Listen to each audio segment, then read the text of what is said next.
Hey guys, good morning to my new blog. तो अभी मैं उठ चुका हूँ। अभी मैं नहाने जा रहा हूँ, तो मिलते हैं नहाने के बाद। Okay bye. और रेडी होके तो मैं आ चुका हूँ और अभी हम चलेंगे स्कूल की तैयारी करने। तो चलो अभी हम करते हैं स्कूल की तैयारी। तो गाइस मैं अभी अपनी स्कूल बैग पैक कर रहा हूँ क्योंकि आज मेरा मैथ्स का पेपर है। और गाइस अभी लगभग तो मेरी बैग पैक हो ही चुकी है। तो चलो मिलते हैं आगे। मैं अभी खाने बैठा हूँ क्योंकि आज मुझे बहुत ही भूख लगी है और खाना भी बहुत ही अच्छा बन रहा है लगता है, क्योंकि बहुत ही स्वादिष्ट सुगंध आ रही है।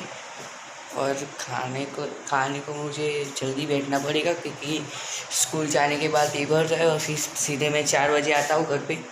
और 4 बजे के बाद तो मैं खाने के लिए बैठता ही नहीं हूँ, इसलिए मुझे अभी खाना पड़ेगा खाना। इसलिए चलो खा के मिलते हैं, बाय। खाना तो मैंने खा लिया क्योंकि खाना बहुत ही बढ़िया बना था।